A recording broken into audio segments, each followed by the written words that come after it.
नमो हरियंताणं नमो सिद्धाणं नमो हरियणं नमो वज्रायणं नमो लोये सब्बसाहुणं एषु पञ्च नमोकारो सब्बपापप्रणाशनं मंगलाणं च सर्वेशं परमं भवै मंगलम् जय जगजीव जोनि पियाणो जगगुरु जगानंदो जगनाहो जगबंधु जय जगपियामो जय सुयाण भवो तीर्थयराणम् अपच्छिमो जय जय गुरुलोगाणं जय महपा महावीर वंदे महायसं महाभागं महावीरं महामुनिम् अमर नर राय मह्यम चरमतीर्थयरम्यमसति सर्वारिष्ट प्रणाशाय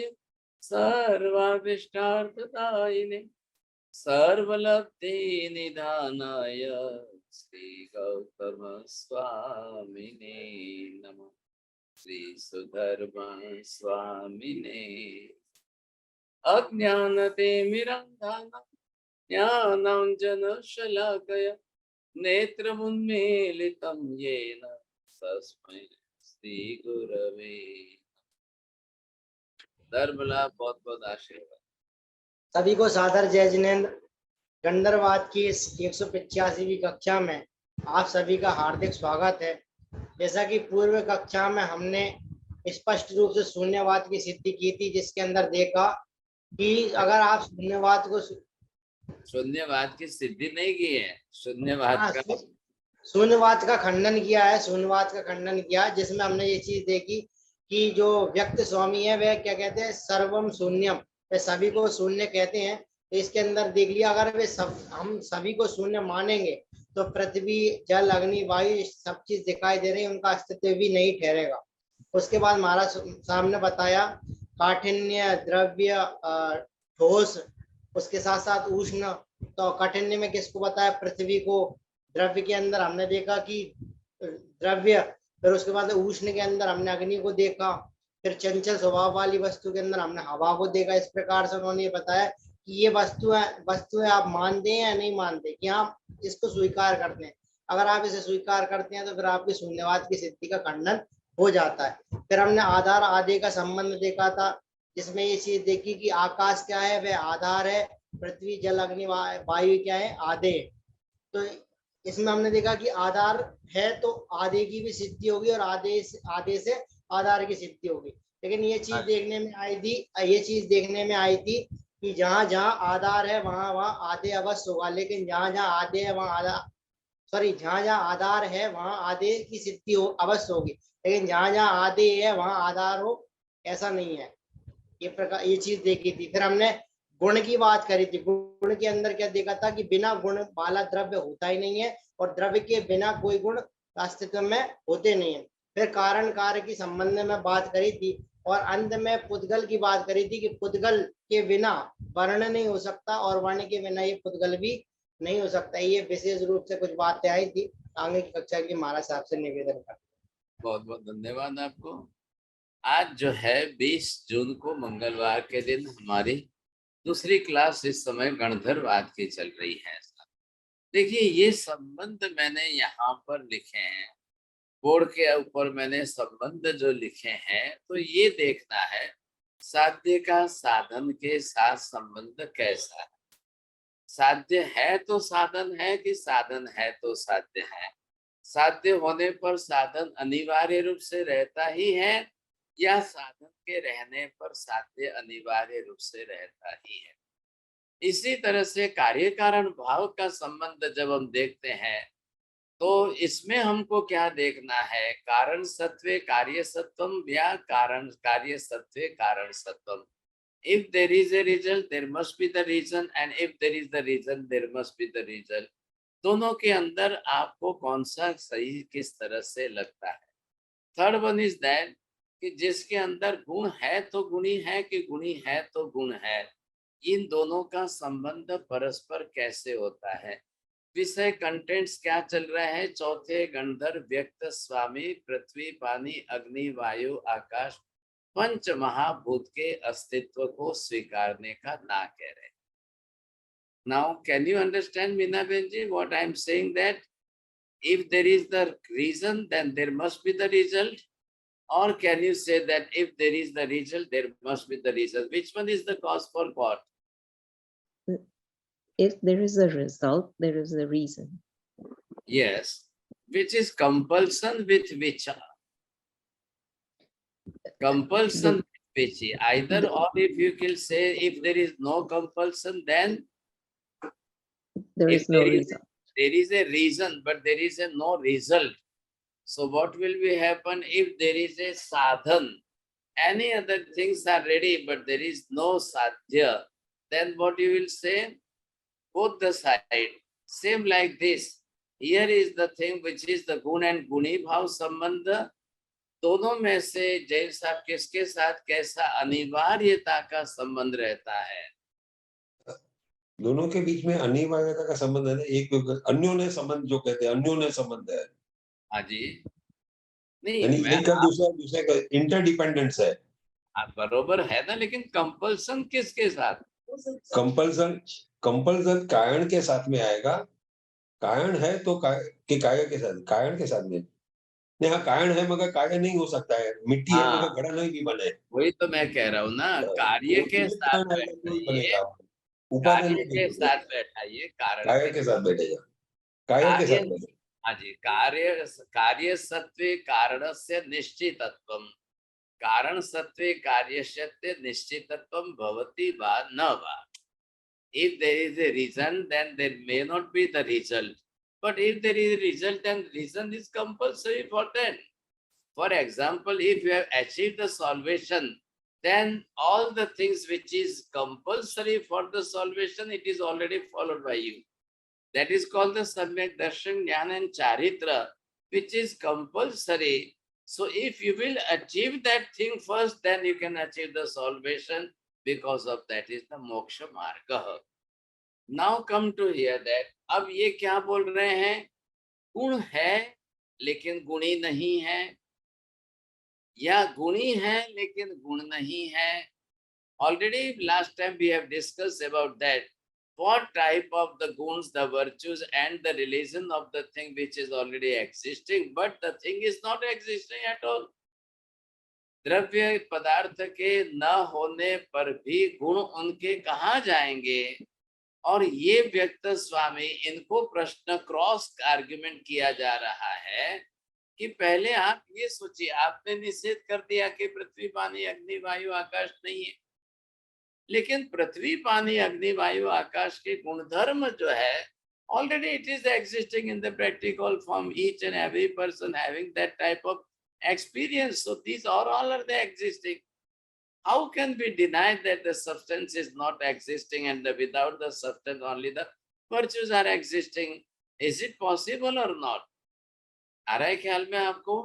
तो इधर आपको ये मैं तीनों पहले समझ लो. अभी देखिए, मैंने आधार आदि भाव का संबंध लिया था, उस समय भी हमने ये कहा था, इसका बात जो है लास्ट टाइम हो चुकी थी. तो यहाँ पर ये जो है कंपल्सरी नहीं किया था. अब आप समझिए, आशा बहन जी बोलिए, आधार आदि में किसका किसके साथ कंपल्सन है? आधार का आधे ही होता है या अगर आधे ही है तो आधार होना ही जरूरी है, आधे का कंपल्सन जरूरी है आधार का. ये कहना है. हाँ, अब चोरडिया जी आपका क्या आंसर रहेगा? दियारी जी, आधार जब है तो आधार रहेगा ही रहेगा, निश्चित रूप से रहेगा. और किंतु आधार रहेगा, आधार रहे तो आधे रहना जरूरी हो भी सकता है, नहीं भी हो सकता. Very good. कहाँ पर ऑप्शन कहाँ पर आएगा? लोकाकाश के बाहर जो आकाश है वहां पर तो आधार है पर आधे नहीं है. हाँ, अब आशा बहन जी आप पहले समझिए, आकाश दोनों तरफ है, दोनों तरफ सेम अखंड द्रव्य है.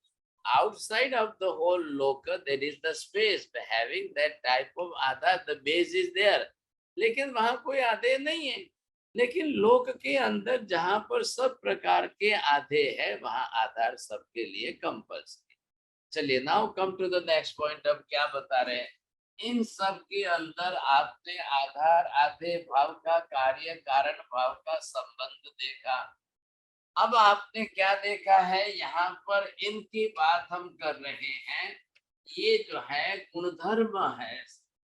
अब ये गुणधर्म क्या है, इसके अंदर ये जो है सॉलिड गुण जो है, अब वो किसका है, तो ये बोले सॉलिडिटी इज देयर, जिसको हमने यहाँ पर नाम क्या दिया है, काठिन्यता, कठोरता, ये तो है, लेकिन अब उसके सामने इसका वाचक पदार्थ नहीं है। चलो नंबर 2, अब आप ये देखिए कि लिक्विडिटी जो है ये है द्रवता, हम जिसको कह रहे हैं, ये द्रवता तो है लेकिन सामने उसका कोई लिक्विड फॉर्म वाला सब्सटेंस नहीं है, ऐसा इन्होंने कहा है।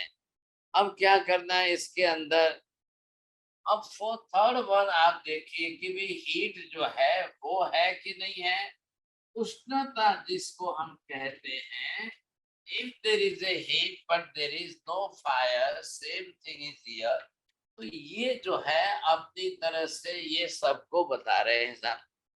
नंबर 4 एयर, अब एयर के लिए क्या है यहाँ पर, there is the flow you see, अब वो तो है चंचलता है,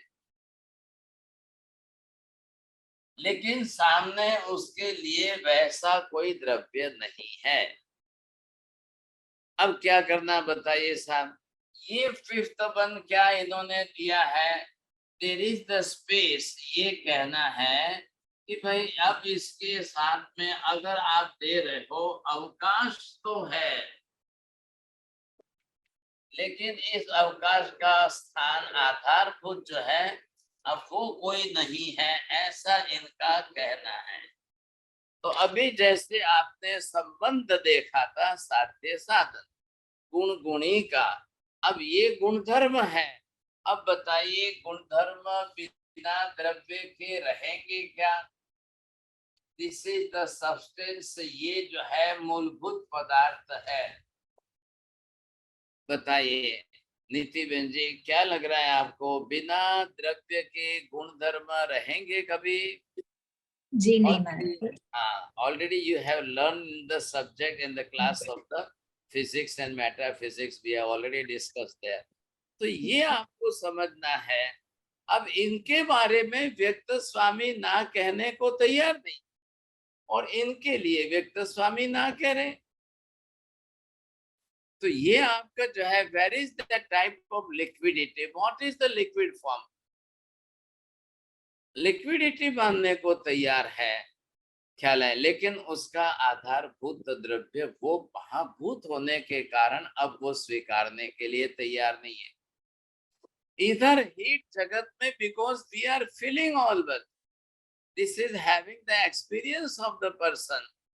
अब क्या करना भाई साहब, लेकिन उसके लिए ये कोई मानने को, is there any fire, and without the fire heat can exist और the heat can exist without the fire. क्या लग रहा है जैन साहब, बोलिए।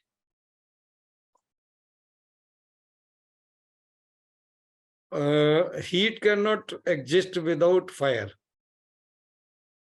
चलिए साहब क्या लग रहा है आपको, चौड़िया जी आपके मित्र बोल रहे हैं बरोबर है भाई? सनलाइट के अंदर do you feel the heat, where is the fire? Yes. अब आप दोनों ही जरा मिल के बात कर लेना पहले। अब ये आपको समझना है ना, तो यहाँ पर आप देख रहे हो, now the wind is flowing, no doubt the flow of the wind is there, but they say that without the wind it is flowing. How it is possible that if there is no wind, that how it is flowing?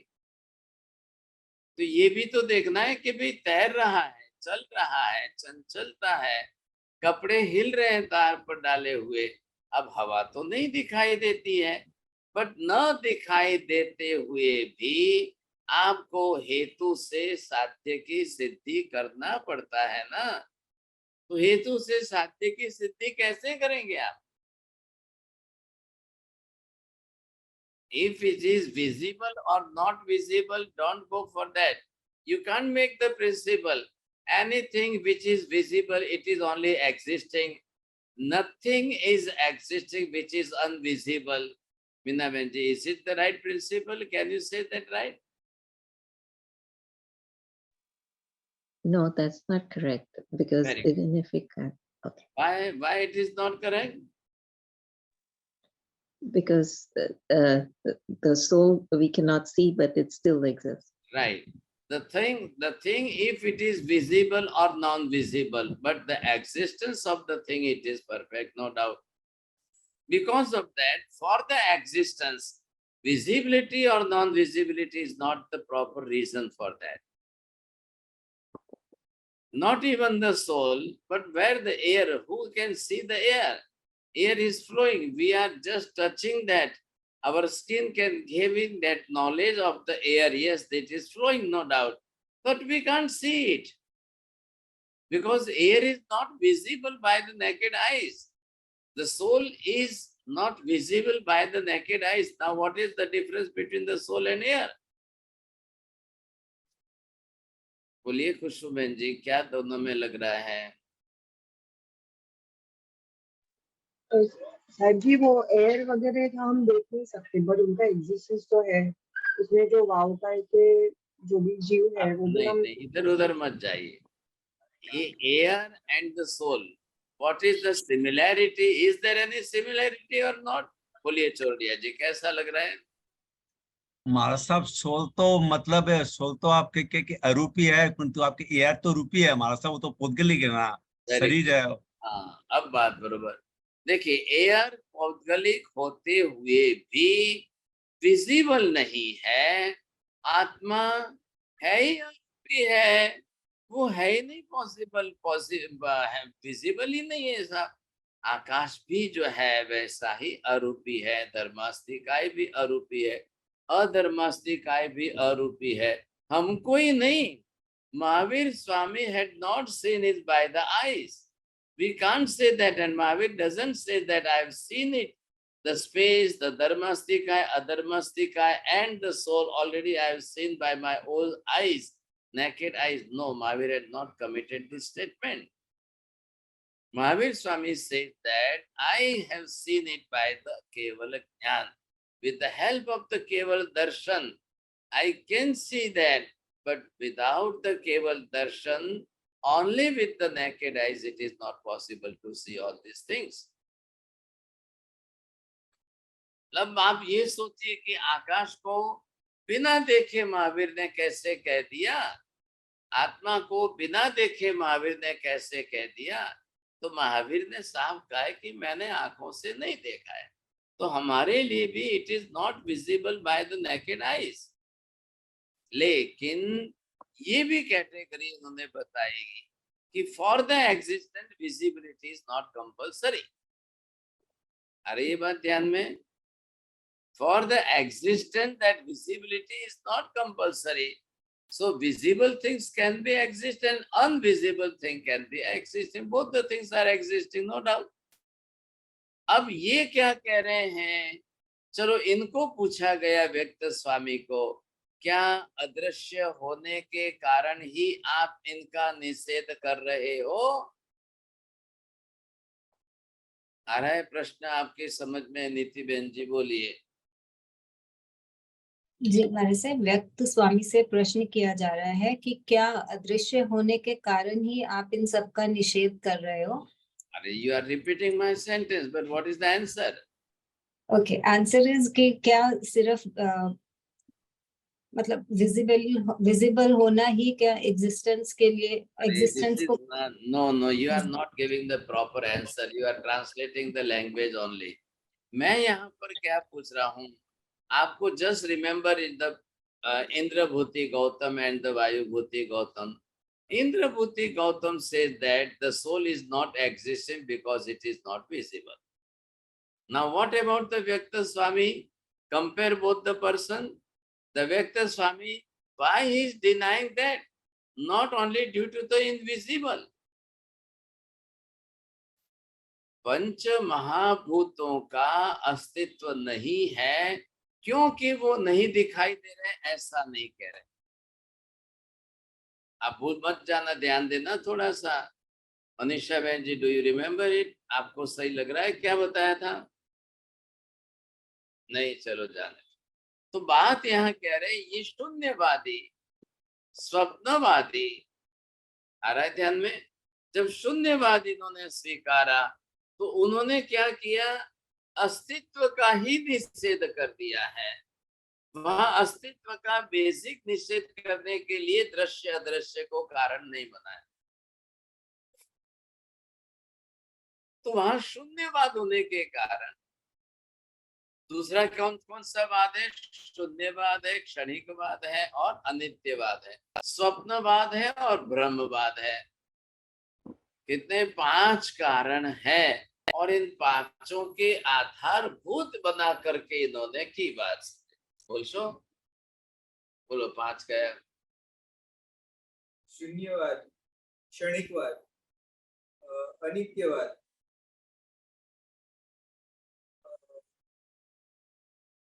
ब्रह्मवाद, स्वप्नवाद। ठीक है, very good. बोलिए माता जी, क्या अंतर है 2 के बीच में? एक ग्रुप इधर बनाइए, स्वप्नवाद और ब्रह्मवाद को अलग ले जाइए और इन 3 का एक ग्रुप बना करके क्या डिफरेंस है बीच में? साहिब जी बताना नहीं आएगा। नहीं आएगा, बहुत धन्यवाद है। अब मेहता जी बताइए क्या डिफरेंस पड़ रहा है? नहीं सब बताना एकदम डिफिकल्ट हो गया। चलो वेरी गुड। देखिए इन्होंने क्या किया, पहले यत् शून्यम तत् क्षणिकम एवं यत् शून्यम तत् अनित्यम एवं। तो पहले ही तो वहां पर ऑब्जेक्शन ले रहे हैं महावीर, ये कह रहे हैं कि भाई अगर first of all if it is not existing then why you are saying the quality of the things? अनित्यम इति क्वालिटी ऑफ द थिंग, क्षणिकम you are saying that about the quality of the thing, but before that, before to prove the quality, you are just denying the existence of the original substance. So without the substance, where will be the quality will exist? How it is possible? आ रहा है ना ख्याल में? भाई क्षणिक है कि नित्य है, अनित्य है कि नित्य है, this is the quality of the substance. ये गुणधर्म है। आप गुणधर्म का निषेध करने के पहले सर्वम शून्यम के हिसाब से मूल द्रव्य का ही अस्तित्व निषेध कर रहे हो, तो फिर इसका बात कहाँ खड़ी रहती है? अब आई बात स्वप्नवाद में। छोड़िए जी, थोड़ा ध्यान दीजिए। मैं ये पूछना चाहता हूं कि स्वप्नवाद इन्होंने क्यों उठाया? Why have raised the topic of the dream, you say? अब इनका क्या कहना है? यद we are looking in the dream, it is not perfect. स्वप्न में जो भी कुछ दिखाई देता है वो सत्य कभी होता ही नहीं है। Now listen my question properly, that whatever the thing which is you are looking in the dream, is it real or not? Is it existing or not? Either after the dream, if when you are awaking, you are not looking that fulfillment of your dream, so that whatever thing which is in dream, it is not perfect or it is not existing, or the dream it is not the fulfill for you. So what is the right and what is the wrong? आप थोड़ा सा ध्यान दीजिए, ख्याल आ रहा है आपको? Existing होगी गुरुजी, जो स्वप्न में दिखाई देगा एग्जिस्टिंग होगी वो चीज। हाँ, क्या समझ में आया? जैन साहब बोलिए पहले। महाराज साहब, आपने बताया था कि जो स्वप्न में दिखाई देता है उसका हम निषेध नहीं कर सकते हैं, वो एग्जिस्ट होती है, उसका अस्तित्व होता ही है। हाँ जी, आपको स्वप्न आया कि I am the emperor of the whole earth, I became a king of the whole earth. Your dream is not fulfilled, that is different thing. But the emperor, but the king of the whole earth, it is right or wrong? If the person have to saw the elephant in the dream, is it that elephant is wrong or elephant is not existing? Or after awaking, when he is not looking that elephant, but the elephant is not existing, then how you have seen in your dream? स्वप्न में देखा गया हाथी का अस्तित्व आप निषेध करते हो, या स्वप्न फलित नहीं हुआ, ये निषेध कर रहे हो। स्वप्नवाद का मीनिंग क्या करना है इनका? अरे ये बात समझ में ध्यान दीजिए। स्वप्नवाद इन्होंने बीच में क्यों लाया? सर्वम स्वप्नवत इति कह करके अस्तित्व का निषेध कर सकते हैं आप। सब कुछ जो है स्वप्न की तरह से है, नथिंग इज रियलिटी। लेकिन यहाँ पर महावीर क्या कह रहे हैं? आप जिस किसी का भी स्वप्न देख रहे हो, स्वप्न में आई हुई प्रत्येक वस्तु का अस्तित्व है, तभी उसको उसका स्वप्न आपको आ रहा है। लेकिन स्वप्न में देखा गया तुरंत आंख खुलने के बाद बंद नहीं जाता है, वो नहीं जाता है वैसा। इसलिए आप स्वप्नवाद को भ्रम कह करके आप निषेध कर रहे हो। लेकिन स्वप्न के कारण वस्तु के अस्तित्व का निषेध कभी हो ही नहीं सकता है। बोलिए माता जी, अब समझ में आया हो तो बोलिए।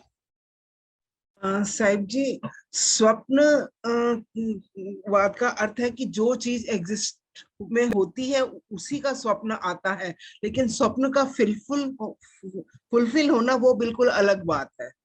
हाँ, ये है स्वप्न का फुलफिल न होने के कारण आप स्वप्न में दिखाई दी हुई वस्तु के अस्तित्व का निषेध नहीं कर सकते हो। ये महावीर का उत्तर है। व्यक्त स्वामी ये कह रहे हैं कि सर्वम स्वप्नाधीनम, स्वप्नवत होने के कारण उसका अस्तित्व ही नहीं होता है, क्योंकि हमने आंखें खोली कहीं नहीं दिख रहा है। अब आप उनको जाकर ये बताइए, भाई साहब चलो चलो मैं आपको हाथी दिखाने ले चलता हूँ। अभी उसको जू में ले जाकर हाथी दिखाओ, देखो ये है कि नहीं हाथी। चलो अब आपको इनको हाथी पर बैठा दो, चलो आपने जैसा स्वप्न में देखा था वैसा आपको प्रैक्टिकली हाथी पर बैठा कर दिखा दिया जाए, अब आप कैसे निषेध करोगे? अब आप किस बात का निषेध कर रहे हो? तो ये क्या है? सिनेमा लाइन जो है, पिक्चर लाइन किस पर चल रही है? एक स्टोरी के अंदर जैसा टॉपिक या कंटेंट्स जो होते हैं उसके अकॉर्डिंग टू दैट स्टोरी जो है, ये लोग उसका जो है पूरा एक पिक्चराइजेशन करते हैं। तो उनको बनाना पड़ता है पूरा स्टेज। अब सब कुछ बना करके फिल्म कर दिया, हो गया काम, समझे कि नहीं? ये क्या कर रहे हो आप यहाँ पर? तो यहाँ पर कोई भी स्वप्न दुनिया भर में किसी को भी स्वप्न आ जाए, स्वप्न के मुताबिक फुलफिल होना पॉसिबल नहीं है। लेकिन स्वप्न में आए हुए पदार्थ का अस्तित्व जरूर रहता है। चलिए मेहता जी बताइए, animals can see the dreams और not? Yes, animal can also see the dreams. पशु पक्षी सपनों जुए के नहीं?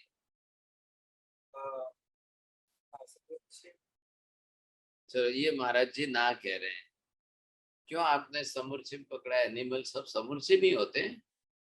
नहीं, तो फिर उनको समुचित होए तो नहीं, पर अगर संगनी होए तो अधूरा पहले आपने क्यों समुचिम नहीं बोला? तो आप तो पहले क्या बोलना चाहिए था? चलिए अब यहाँ पर एनिमल्स जो है, are they ready to see any type of dream or not? क्यों देखेंगे वो?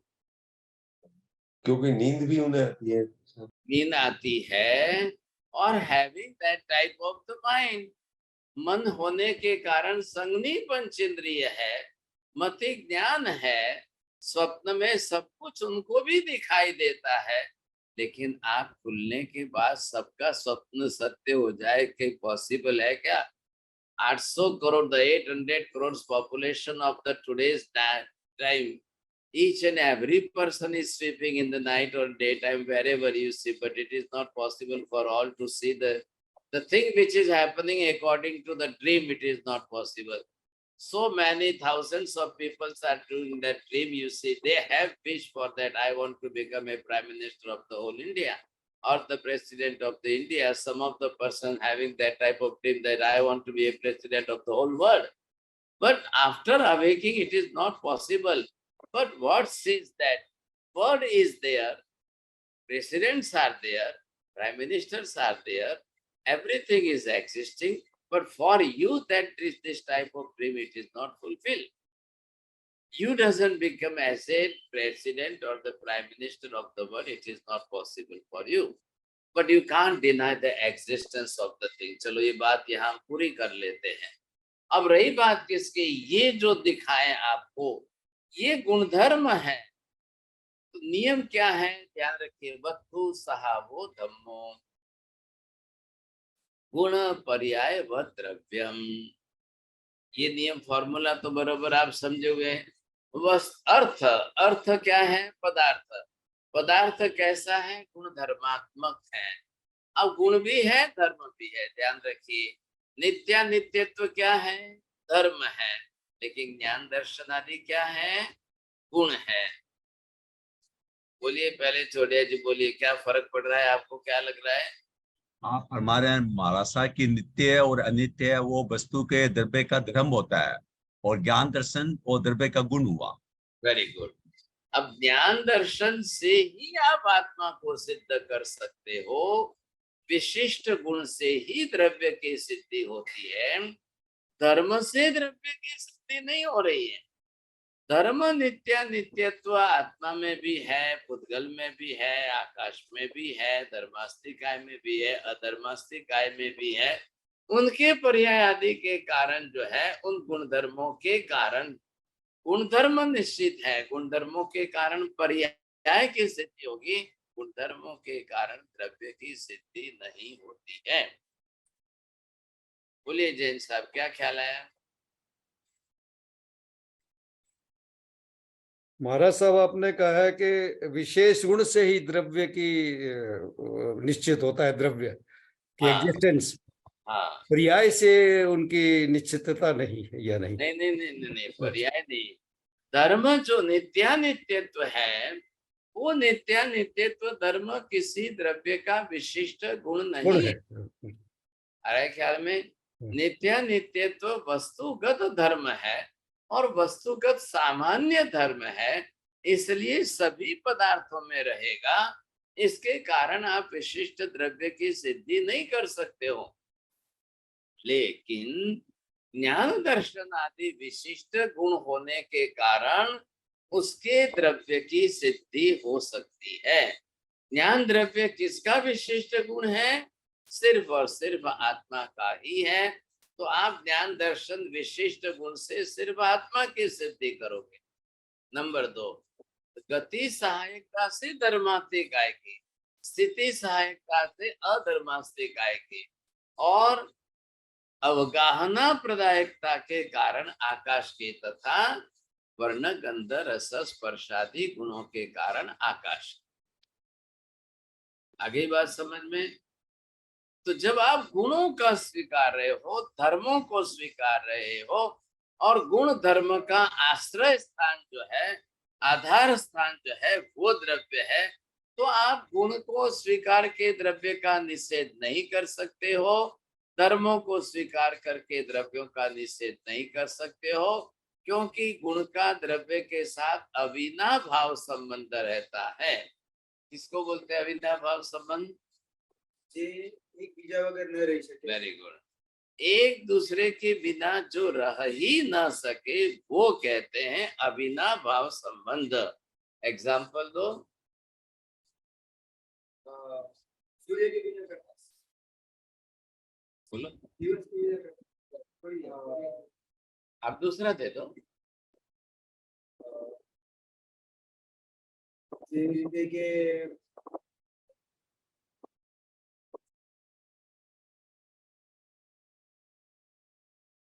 फ्लावर के साथ सुगंध। अरे वाह, बहुत अच्छी बात है सर। क्या बोला आपने जैन साहब? फ्लावर के साथ सुगंध। आपका कहना सही है क्या छोटिया जी? आपके मित्र को जरा समझाइए आप। नहीं मार साहब, फलवार आप सुनकर कई फूल में सुगंध नहीं भी हो सकती है, परंतु ज्ञान दर्शन और आत्मा, ज्ञान दर्शन और आत्मा। आगे मत बोलो। आपके मित्र का, आपके मित्र की अब मित्रता बनी रहेगी क्या? मित्र तो बने रहे तो अच्छा ही तो। बोल रहे हैं आप, सीधा बोल रहे हो सर। बिना सुगंध के भी फूल होते हैं और सुगंध वाले भी फूल होते हैं। तो अब आपको विशिष्ट गुण धर्म बताना चाहिए था साहब। अब विशिष्ट गुण धर्म के अंदर अवगाहना के बिना आकाश नहीं रहेगा, गति के बिना, गति सहायकता के बिना धर्मास्ति काय नहीं रहेगा, स्थिति सहायकता के बिना अधर्मास्ति काय नहीं रहेगा, और ज्ञान दर्शन आदि के बिना आत्मा नहीं रहेगी, और वर्ण गंध रस स्पर्श के बिना उद्गल नहीं रहेगा। अब क्या है साहब इसके अंदर, ये दोनों को आपको सीखना है। अब जैसे इन्होंने बता दिया कि सूर्य के बिना किरणें और किरणों के बिना सूर्य, तो ये इनका विशिष्टता जो है किसके साथ बंधी हुई है, ये क्या बता रहे हैं यहाँ पर, जो है सॉलिडिटी, काठिन्यता है, लिक्विडिटी है, हीट है, उष्णता है, और फ्लो है, बहना है, और साथ में स्पेस है। अब ये गुणधर्म जब बता रहे हो तो आपको इनके आधारभूत पदार्थ द्रव्य स्वीकारने ही पड़ेंगे, क्योंकि अविनाभाव संबंध का सीधा तात्पर्य है कि बिना द्रव्य के ये गुणधर्म रहना संभव नहीं है। तो या तो द्रव्य को बता करके गुणों को सिद्ध करो, या गुणों को बताकर द्रव्य को सिद्ध करो। अब आप जब गुण धर्म को हेतु बना लेते हो, साधन बना लेते हो, तो साध्य के रूप में द्रव्य को स्वीकार करना अनिवार्य है। अब आप नहीं कर पाएंगे तो उल्टा हो जाएगा साहब। क्या हम गुण को ही द्रव्य कह सकते हैं या द्रव्य को ही गुण कह सकते हैं? द्रव्य और गुण का अभेद कर दिया जाए तो परिस्थिति क्या होगी, सोच समझाए। अगर द्रव्य और गुण दोनों को एक ही मान लो, तो फिर जो एक गुण चार अलग अलग द्रव्य में मिले तो वो प्रॉब्लम। हाँ जी, पहली बात यह है कि द्रव्य गुण बन सकता है या गुण कभी द्रव्य हो सकता है? खुशबू बहन बोलिए। द्रव्य आपने पूछा, द्रव्य गुण बन सकता है या गुण द्रव्य बन सकता है? हाँ बोलिए। तो द्रव्य, हर एक द्रव्य को गुण के बिना नहीं रह सकती, they are reliable to each other. आप देखिए, पहले पॉइंट समझिए और फिर बोलिए। मेहता जी क्या समझ में आया, बोलिए। मैंने क्या पूछा है? साहब जी आपने पूछा था कि द्रव्य कभी गुण बन सकता है या गुण कभी द्रव्य बन सकता है, ये पूछा है। द्रव्य को ही गुण मान लो या गुण को ही द्रव्य मान लो, तो क्या आपत्ति आती है? द्रव्य को गुण कह दो या गुण को द्रव्य कह दो, ऐसा हो सकता है क्या? नहीं हो सकेगा साहब। क्यों, क्या कारण? गुण में अगर द्रव्य को गुण या गुण को ही द्रव्य मानेंगे तो आधा आधे का संबंध ही नहीं रहेगा। आप इधर उधर मत जाइए पहले, नहीं तो आज आपके माइनस हो जाएंगे। पहले आप, द्रव्य का होना किस पर आधारित है? गुण पर, उसकी अस्तित्व के ऊपर, उसकी एग्जिस्टेंस के ऊपर। जो अभी और ठिकाने आइए, आज उपवास तो नहीं है आपको? बोलिए, किसको आता है? बोलिए छोड़िए जी। हाँ साहब, गुण है जो द्रव्य पर मतलब आश्रित रहते हैं। इधर उधर मत जाइए, पहले इधर उधर मत बोलिए। आप द्रव्य का आधार किस पर है? उद्गल के ऊपर। नहीं, द्रव्य का आधार गुण पर है, धर्म के ऊपर, उसके प्रदेशात्मक स्वरूप के ऊपर आधार है। हाँ, उसकी शेप एंड साइज। आप हंसाबेन आप होकर के ऐसा बोलते हो तो फिर पनिशमेंट बढ़ाएगा। द्रव्य का अब मत बोलिए। हाँ, द्रव्य का आधार उसके अस्थि कायात्मक स्वरूप पर है। आप भूल गए, क्या है कि सब पुराना जो है याद नहीं रहता है। तो अस्थि कायात्मक स्वरूप क्या है? प्रदेश समूहात्मक पिंड स्वरूप। अब प्रदेश समूहात्मक पिंड स्वरूप में सिर्फ आगे प्रदेशों की संख्या जोड़ने से ही अलग अलग द्रव्य की व्याख्या बन जाएगी। जब आप आत्मा के लिए धर्मास्तिकाय को लो, अधर्मास्तिकाय को लो, तो क्या बोलेंगे? असंख्य अखंड प्रदेश समूहात्मक पिंड द्रव्य आत्मा। अब ऐसा अस्तित्व द्रव्य का, ये द्रव्य का अस्तित्व है। कहाँ ज्ञान दर्शन की बात आई? नहीं आई। असंख्य अखंड प्रदेश समूहात्मक पिंड द्रव्य धर्मास्तिकाय, अखंड असंख्य प्रदेश समूहात्मक पिंड द्रव्य अधर्मास्तिकाय। अभी हमने गुण नहीं लिया। तो द्रव्य का होना गुण द्रव्य द्रव्य और गुण को एक नहीं कर सकते हम। द्रव्य को गुण से भिन्न मानना ही पड़ेगा, गुण को द्रव्य से भिन्न मानना पड़ेगा, लेकिन दोनों का आधार आधे भाव संबंध मान करके दोनों को एक साथ मानना पड़ेगा। आ रहा है ना ख्याल में आपको? गुण वाला ही द्रव्य है, गुण वाला ही द्रव्य है और द्रव्य ही गुण वाला है, इसलिए दो को एक नहीं करना है। ये वाला शब्द मैंने जो बोला, क्या फर्क पड़ा इसके अंदर? मेहता जी बोलिए, आप समझेंगे पहले। वाला शब्द बोल के आपने दोनों का संबंध एस्टैब्लिश किया। हाँ, वाला शब्द कौन सा लेना है? आइदर षष्ठी लेना है, चतुर्थी लेना है, या प्रथमा लेकर के एक करना है। ज्ञान दर्शन आदि गुण वालो आत्मा कહેવાનું કે જ્ઞાન દર્શન ગુણમય આત્મા કહેવાનું? વાલો કહીએ તો એ બીજું થઈ જાય અને ઓલું બીજું એટલે શું? બીજું દ્રવ્ય થઈ જાય। बोलिए साहब, क्या लग रहा है आपको? मैं आत्मा कहने का, ज्ञान दर्शन में आत्मा कहना ठीक रहेगा, क्योंकि अगर वाला शब्द से कहे तो बिना ज्ञान दर्शन का भी कोई हो जाएगा आत्मा। हाँ, ये ध्यान रखिए आप।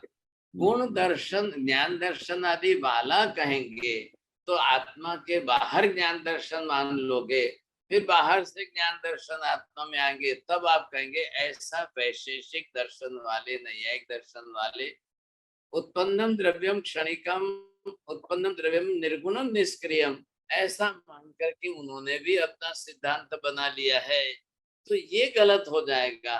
द्रव्य कभी भी उत्पन्न अवस्था में होता ही नहीं है, द्रव्य कभी भी प्राथमिक अवस्था में भी गुण रहित नहीं होता है, और द्रव्य कभी किसी भी अवस्था में गुण रहित नहीं होता है।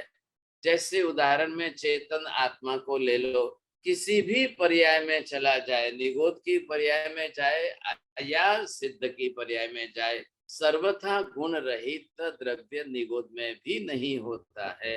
वहां पर भी द्रव्य का अपना गुण तो अवश्य रहता ही रहता है। अब रही बात किसकी, डिग्री ऑफ द गुण जो है वो अलग अलग है। सिद्ध के अंदर गुण अनंत प्रकार में ज्ञान प्रकट हो गया, लेकिन निगोद में अनंतवे भाग का ही ज्ञान प्रकट रहा, लेकिन रहा जरूर। साहब समझे कि नहीं? चाहे स्कंद जो है बना है अनंत परमाणुओं का, उसमें भी वर्ण गंध रस स्पर्श वही रहा है, और वही परमाणु बिखर करके एक सिंगल परमाणु भी बन जाए तो भी वर्ण गंध रस स्पर्श तो रहेगा ही रहेगा। आ रहा है ख्याल में आपको? वर्ण गंध रस स्पर्श कहीं नहीं जाएगा, क्योंकि उसका गुण है तो नहीं जाएगा। लेकिन अब नित्यत्व या अनित्यत्व ये क्या है? मनीषा बहन जी बोलिए। धर्म है गुरु जी, द्रव्य के धर्म। बहुत अच्छी बात है, मुझे तो लगता था, आशा थी कि आप शायद नहीं बताएंगे। चलिए, ये धर्म है। अब ये धर्म कोई विशिष्ट धर्म नहीं, it is the common in the all substances. आकाश भी धर्म नित्यानित्य होता है और आत्मा भी नित्यानित्य होता है। अब पर्याय जो है उसकी कक्षा में जाना पड़ेगा, तब पर्याय की कक्षा के अंदर नित्यानित्य तो धर्म बैठेगा। ये सब चीजें आपको ख्याल में आ जाएगी। आ रहा है ध्यान में आपको? तो यहाँ पर हम पहले इनको ले करके अगर समझने चले तो ये सब क्या है? चलिए बोलिए मेहता जी, इधर लिखे हुए ये सब क्या है?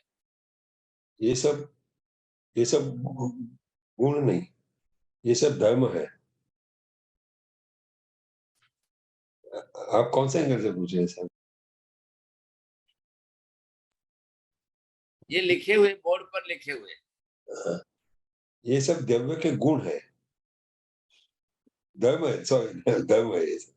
हाँ, अब ये बताइए कि बिना solidity, without the solidity there is not be the earth, you see. क्योंकि अर्थ को तीनों फॉर्म में उसको समझा है।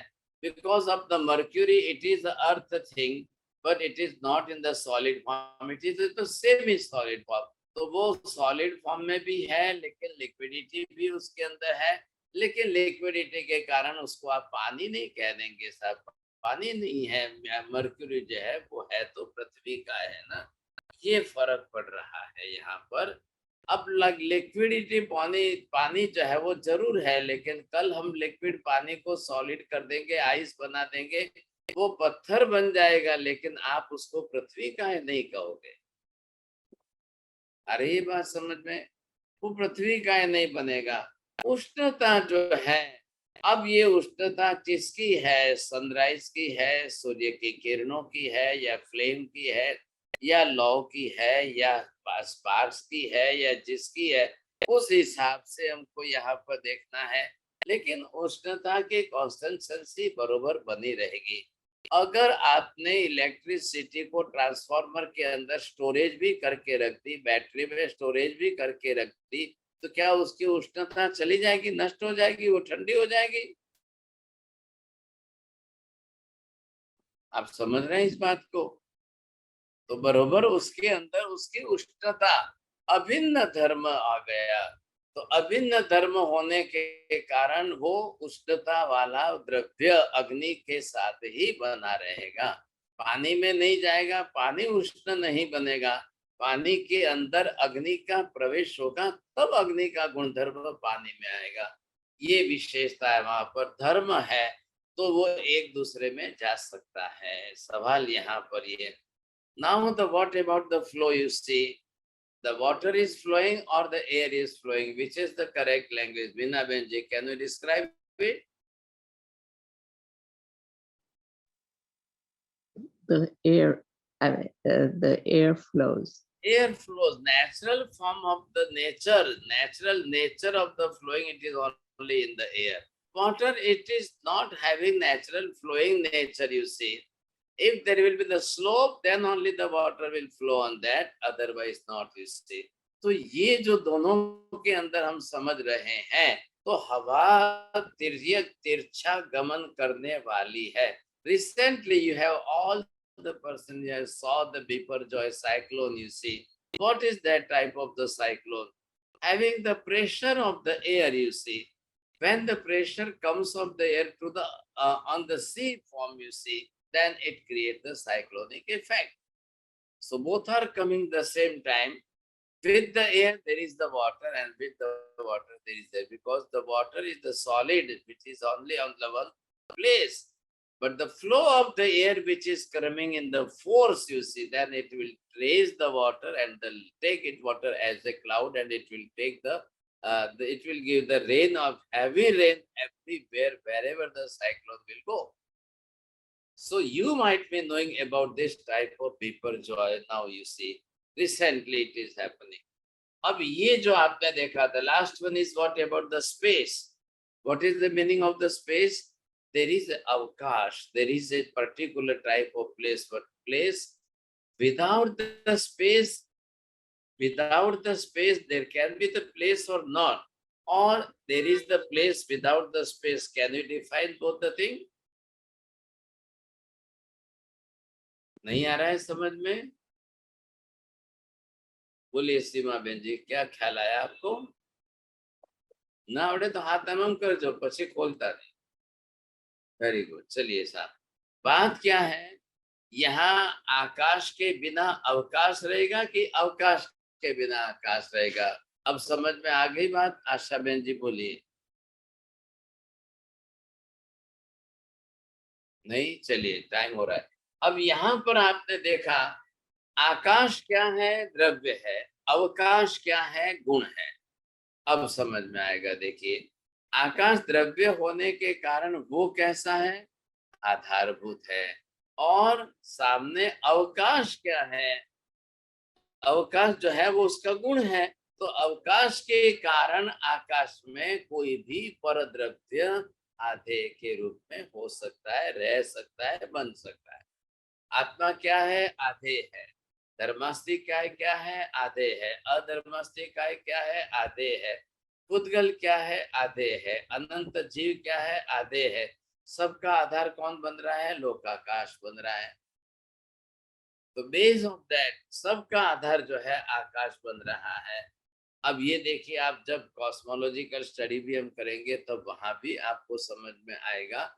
जब हम आएंगे घनवाद, तनवाद और फिर जो है गणोदधि पर, और फिर उसके ऊपर सारी पृथ्वी और पृथ्वी के लेयर्स और इतने पृथ्वी के लेयर्स पर वो, ये हम थोड़ी कॉस्मोलॉजी में अलग से स्टडी करेंगे। तो कहने का तात्पर्य यहाँ पर ये है कि आप इन सब पदार्थों को मानते हो, अरे ये गुणधर्मों को मानते हो, और इनके आधारभूत आश्रयभूत द्रव्य को न मानने से इनकी सिद्धि करके फायदा नहीं है, इनके आधार पर द्रव्य की सिद्धि करनी है। तो tomorrow again in the next class we will discuss second time more. आज हम यहाँ पर रखते हैं। Do you want to ask any question? बोलिए sir. Anybody else? Those who want to ask the question.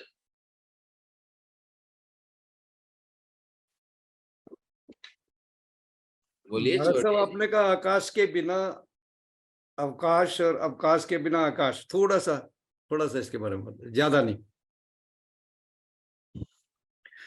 आपने कहा आकाश तो द्रव्य है। हाँ जी, आकाश गुण है उसका, अवकाश गुण है। तो इसके अंदर मतलब अवकाश जो है वो आकाश के बिना रहेगा क्या? नहीं महाराज साहब, नहीं रहेगा। अब अवकाश के बिना नहीं रहेगा तो आकाश में रहने वाले आधे द्रव्यों का आधार कौन बना? आकाश ही बना।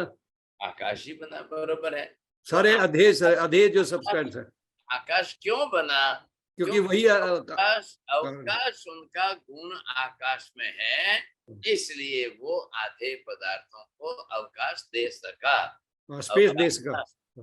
हाँ जी, अवगाहना प्रदायक गुण उसके अंदर होने के कारण बना सका। चलो, इन्होंने पूछ लिया तो आपके मित्र तैयारी है, बोलिए सर। महाराज साहब थोड़ा सा इस बात को क्लियर कीजिए ना, ज्ञान दर्शन में आत्मा और ज्ञान दर्शन वाली आत्मा। हाँ जी, देखिए बहुत अच्छी बात है। अब ज्ञान दर्शन वाली बोलेंगे तो थोड़ा सा डिस्टेंस पड़ जाएगा, आ रहा है ख्याल में? तो यहाँ पर ज्ञान दर्शन वाली बोलेंगे, वाला रिलेशन हो जाएगा, लेकिन ज्ञान दर्शन मय बोलने पर जो है उससे अभिन्न हो जाता है। आत्मा द्रव्य से ज्ञान दर्शन का अभिन्नता का संबंध। वाला बोलने पर कहीं दूर है क्या, बाहर है क्या, बाहर से आता है क्या, उसका खुद का है कि नहीं है, या था या नहीं और बाद में आया, ये सारे doubts will be create here यहाँ पर। तो हमको उसमें बारीक है थोड़ा सा, तो वो हमको माइनर जो भी है वो भी नहीं देखना है। इसलिए ज्ञान मयो एवयम आत्मा, दर्शन मयो एवयम आत्मा, चारित्र मयो एवयम आत्मा। मय का मतलब क्या है? वहां भेद नहीं आ रहा है, अभेद संबंध है, दोनों का अभिन्नता के साथ बना हुआ संबंध बरोबर बैठता है। हाँ जी, और किसको पूछना है? अलका बहन ji, do you want to ask? Meena बहन जी बोलिए। हाँ बोलो अंशा बहन। હા એટલે સાહેબજી ષષ્ઠી નહીં પણ સપ્તમી વિભક્તિ થાય તો પછી તમે કહ્યું ને ષષ્ઠી કે સપ્તમી? हाँ, सप्तमी थाय तो ज વધારે સારું, પણ સપ્તમી કરવામાં એક મિનિટ, સપ્તમી કરવામાં આધાર આધે ભાવ આવે છે ને? હા, તો એક રસ્તા શેમાં આવશે? પ્રથમામાં આવશે। એક રસ્તા પ્રથમામાં આવશે, એવી સપ્તમીમાં નહીં આવે। સપ્તમીમાં આધાર આધે ભાવથી આવશે તો જુદા પડી જશે, ખ્યાલ આવ્યો? इसलिए इसको अलग नहीं कर सकते हैं, क्योंकि वहां पर आप आपके घर में रहते हो और आप अलग हो, तो आपका घर में रहना ये सप्तमी एक वचन है, लेकिन इसमें यहाँ पर आत्मा में ज्ञान दर्शन रहते हैं ऐसा बोलने में सप्तमी आएगा अधिकरण में, लेकिन हमको ये नहीं बनाना है, हमको बनाना है ज्ञान दर्शन मयो एवं आत्मा, अयम आत्मा ज्ञान दर्शन मय हम।